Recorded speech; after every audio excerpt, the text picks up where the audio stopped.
Hello everyone, welcome to my UPSC. अभी recently Padma पुरस्कार ये दिए गए हैं।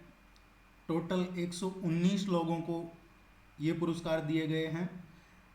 अगर आप सिटीजन हैं इस भारत के या फिर आप किसी कॉम्पिटिटिव एग्जाम्स की प्रिपरेशन कर रहे हैं, आपको ये पता होना चाहिए कि ये जो पद्म पुरस्कार दिए हैं वो किन किन को दिए गए हैं, किस लिए दिए गए हैं। इस बार के तो और भी स्पेशल है क्योंकि कुछ ऐसे लोगों को भी मिला है। अब तक तो सुनते आए थे बड़े बड़े लोग या जिनको पहले से नॉन पर्सन थे उनको मिलते थे, लेकिन अभी कुछ ऐसे लोगों को भी मिला है जो रियल में जमीन से जुड़े हुए थे। और अब हम उनके बारे में डिस्कस करते हैं, देखते हैं, क्योंकि आपके आने वाले कॉम्पिटिटिव एग्जाम्स में इससे क्वेश्चन जरूर पूछा जाएगा। टोटल 119 लोगों को ये पुरस्कार दिए गए हैं, जिनमें से 10 को पद्म भूषण, 7 को पद्म विभूषण और 102 लोगों को पद्म श्री से सम्मानित किया गया है। अब आप देखेंगे कि 119 को ही क्यों दिया है। मैं कुछ इसके बारे में फैक्ट्स बताऊंगा आपको कि एक साल में 120 लोगों से ज़्यादा को 120 से ज़्यादा लोगों को ये पद्म पुरस्कार नहीं दे सकते। ये नियम है। पद्म पुरस्कार दिए जाते हैं, उनका नॉमिनेशन 1 मई से और 15 सितंबर के बीच में किया जाता है। 1 मई से और 15 सितंबर के बीच में किया जाता है। और फिर जिनके नाम 1 मई से और 15 सितंबर के बीच में आते हैं उन्हीं में से लोगों को अवार्ड दिया जाता है। ऐसा नहीं है पूरे साल भर नहीं चलता है प्रोसेस। 1 मई से 15 सितंबर के बीच में कौन नॉमिनेट करता है? केंद्र सरकार है, राज्य सरकारें हैं, यूनियन टेरिटरीज हैं, सेंट्रल गवर्नमेंट के मिनिस्ट्रीज हैं या डिपार्टमेंट हैं, संस्थाएं हैं, वो नॉमिनेट करती है और फिर उसके बाद ये अवार्ड्स दिए जाते हैं। टोटल 120 लोगों से ज़्यादा एक साल में नहीं दिया जाता। जो ये पद्म पुरस्कार हैं इनकी शुरुआत हुई थी 2 जनवरी 1954 को। 1954 में पहली बार ये दिए गए थे। उस टाइम मरणोपरांत नहीं दिए जाते थे। अभी मरणोपरांत दिए जाते हैं, लेकिन उस टाइम पे जो जीवित लोग थे उन्हीं को दिए जाते थे। उस टाइम शुरुआत थी जब राष्ट्रपति थे डॉक्टर राजेंद्र प्रसाद, उनके टाइम पे शुरुआत हुई थी। ये आपके एग्जाम पॉइंट ऑफ व्यू से इम्पोर्टेंट है। बीच में आप देखेंगे 1973, 78 और 1993 से और 97 के बीच में किन्हीं वजह से ये अवार्ड नहीं दिए गए। तो ये भी आपको ध्यान रखना है कि ये अवार्ड कब नहीं दिए गए हैं बीच में। ये आपके एग्जाम में पूछा जा सकता है।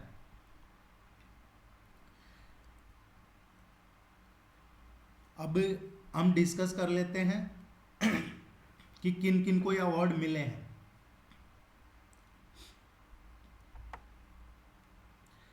देखिए, ये जो पिक्चर देख रहे हैं आप, फोटो ये फोटो है स्वर्गीय सुषमा जी की बेटी है, ये बांसुरी स्वराज। सुषमा स्वराज का नाम तय किया है पद्म विभूषण के लिए। स्वर्गीय सुषमा जी को पद्म विभूषण के लिए नॉमिनेट किया था, उनका नाम फाइनल हुआ था और ये उन्हें पुरस्कार मरणोपरांत दिया गया है। इसको लेने के लिए उनकी जो बेटी है ये बांसुरी स्वराज, ये इस अवार्ड को लिया है इन्होंने। देखिए, सुषमा जी के बारे में काफ़ी चीज़ें हम सब जानते हैं कि वो एक उन्होंने काफ़ी काम किया है। एज ए वो जब फॉरेन मिनिस्टर थी तो काफ़ी लोगों की मदद करती थी। कहीं कोई इंडियंस बाहर किसी कंट्री में फंस गया है तो उसको निकालने में वो उनका उन्होंने एक बार एक फनी लाइन कही भी थी कि अगर आप चांद पे भी फंस गए हैं तो भी मैं आपको निकाल आऊँगी। तो सुषमा जी को दिया है ये पद्म विभूषण। नेक्स्ट देखते हैं, ये है बैडमिंटन स्टार हैं। ये बैडमिंटन स्टार खिलाड़ी है पीवी संधू। इनको भी पद्म भूषण दिया गया है। पीवी सिंधु को पद्म भूषण दिया गया है। इनको पहले भी कई बार भारत के लिए अंतर्राष्ट्रीय खिताब जीत चुकी है। इनको पहले भी कई सम्मान गवर्नमेंट दे चुकी है।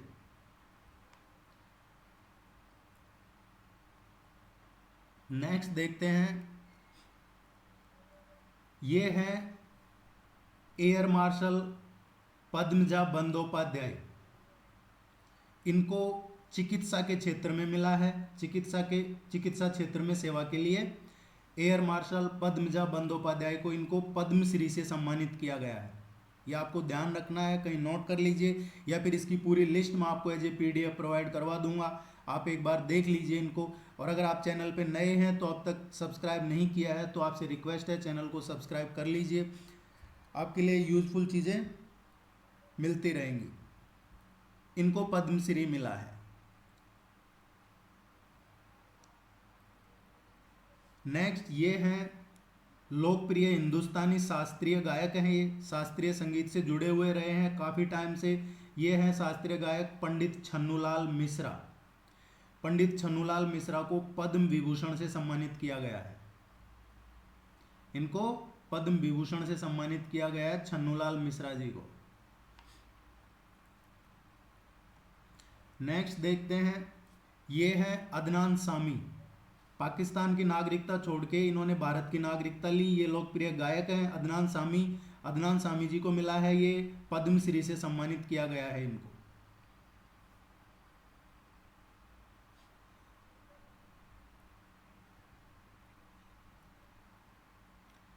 नेक्स्ट देखते हैं, ये हैं ICMR के पूर्व हेड हैं। ये ICMR के चीफ रहे हुए हैं, चेयरमैन रहे हुए हैं। ये पूर्व हेड साइंटिस्ट हैं, ये डॉक्टर रमन गंगा खेड़कर। ICMR के पूर्व हेड साइंटिस्ट रहे हैं ये डॉक्टर रमन गंगा खेड़कर। इनको भी पद्मश्री से सम्मानित किया गया है। कोरोना के टाइम पे इन्होंने लगातार प्रेस कॉन्फ्रेंस करके और लोगों को बहुत इंपॉर्टेंट जानकारी ये मुहैया करवाते थे, इसलिए इनको पद्मश्री से सम्मानित किया गया है।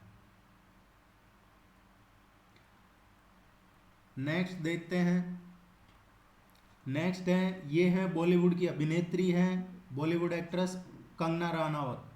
ये कंगना रनावत को पद्मश्री पुरस्कार दिया गया है।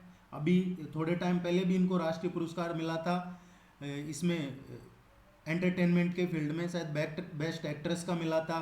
अब इनको पद्मश्री पुरस्कार से सम्मानित किया है। देखिए, किसी की सबकी एक ओपिनियन होती है, सबकी सोच होती है, सबके अपने विचार होते हैं। कुछ लोग कह रहे हैं कि ये एक पर्टिकुलर सोच है इनकी इसलिए इनको मिला है, वो ऐसा कह सकते हैं, लेकिन ये तो इसमें तो सबकी एक राय होगी लगभग ज़्यादातर लोगों की कि ये एक अच्छी एक्ट्रेस हैं और इनको एंटरटेनमेंट के फील्ड में ही मिला है, ना कि कोई सोशल सर्विसेज में मिला है। इनको पद्मश्री मिला है। नेक्स्ट देखते हैं, ये हैं स्टार प्लेयर है हॉकी की और इंडियन हॉकी टीम है उसकी कैप्टन है रानी रामपाल। रानी रामपाल जी को अभी ये पद्मश्री पुरस्कार से सम्मानित किया है राष्ट्रपति कोविंद ने।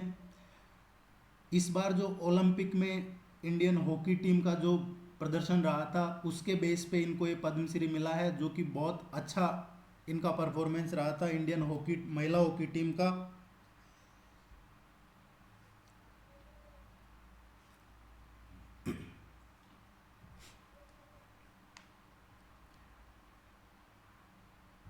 नेक्स्ट देखते हैं, यह आपको ध्यान रखना है किस किस को मिला।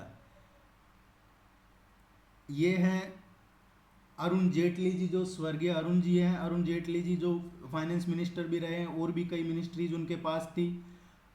अरुण जेटली जी की वाइफ है ये। अरुण जेटली जी को भी पद्म विभूषण मिला है। ये उनकी धर्मपत्नी है।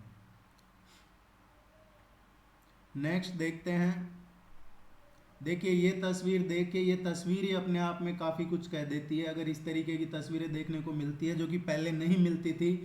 पहले जो नॉन पर्सन थे, किसी इंडस्ट्रियलिस्ट के बेटे को मिल गया अवार्ड, या फिर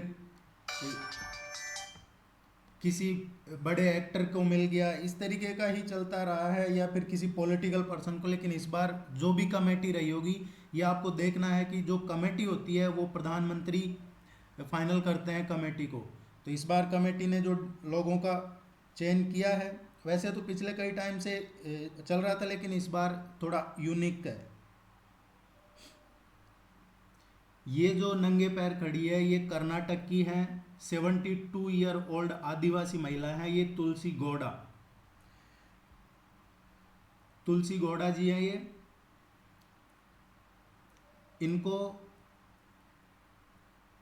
एनसाइक्लोपीडिया ऑफ फॉरेस्ट भी कहा जाता है। तुलसी गौड़ा जी को पद्मश्री मिला है, इनको एनसाइक्लोपीडिया ऑफ फॉरेस्ट कहते हैं, ये आपको ध्यान में रखना है।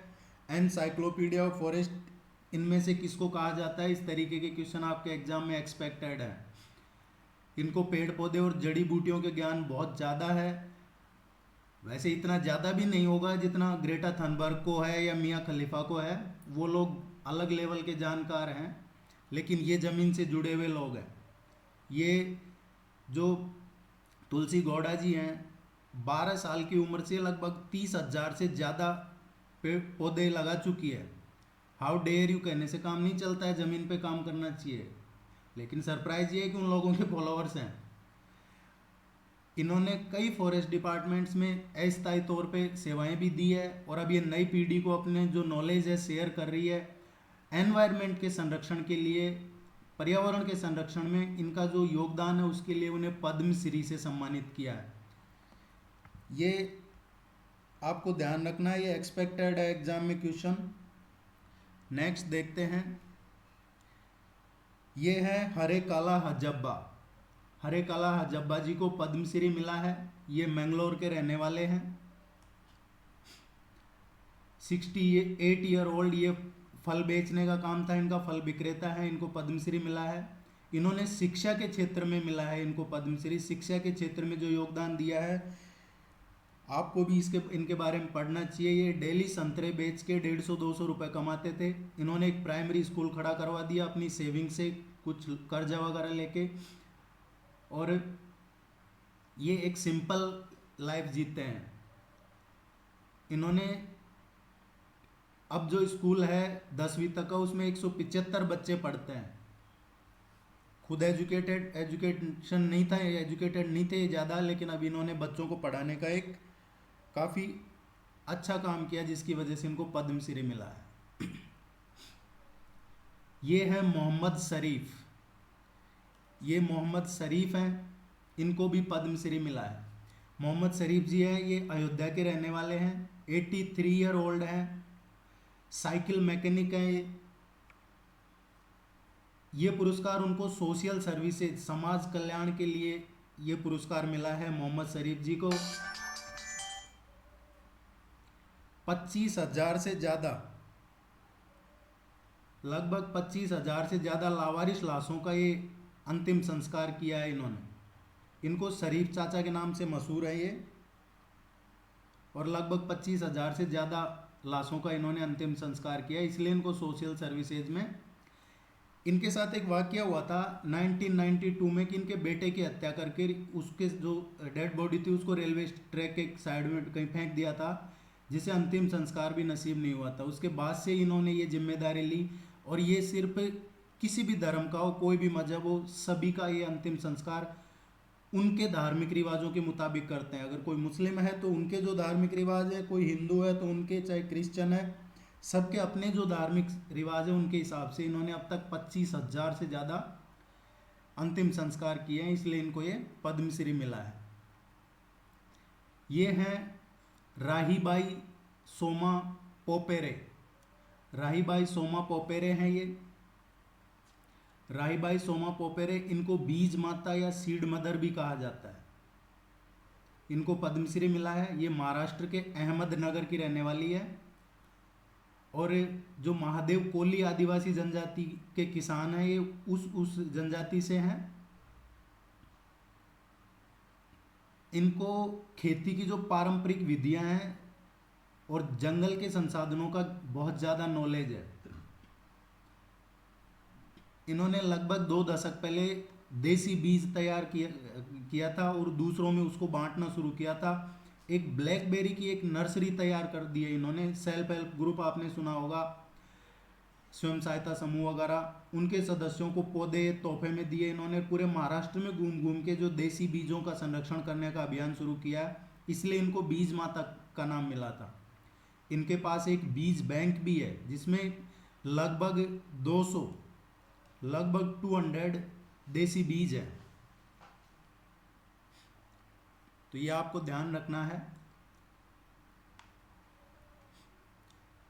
नेक्स्ट है ये हिम्मताराम बांबू जी। हिम्मताराम बांबू जी ये राजस्थान के नागौर डिस्ट्रिक्ट के रहने वाले हैं और ये पिछले लगभग 25+ ईयर्स से पेड़ों के संरक्षण के लिए काम कर रहे हैं।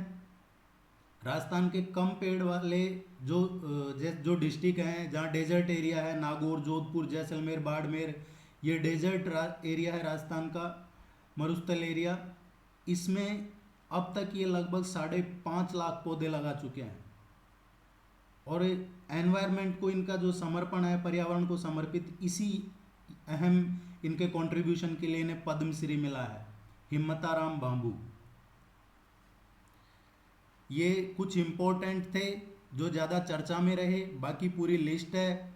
शिंजो आबे जो जापान के प्राइम मिनिस्टर थे, उनको भी पब्लिक अफेयर के लिए पद्म विभूषण मिला है। SP बाला सुब्रमण्यम को मिला है पोस्टमस आर्ट में। ये पूरी लिस्ट आपको नीचे लिंक में डिस्क्रिप्शन में लिंक मिल जाएगा, आप वहाँ से जाके डाउनलोड कर लीजिए और पढ़िए इसको। ये आपके आने वाले एग्जाम्स के लिए बहुत इम्पोर्टेंट है और आप चैनल को सब्सक्राइब कर लीजिए। Thank you very much, good luck, all the very best, thank you.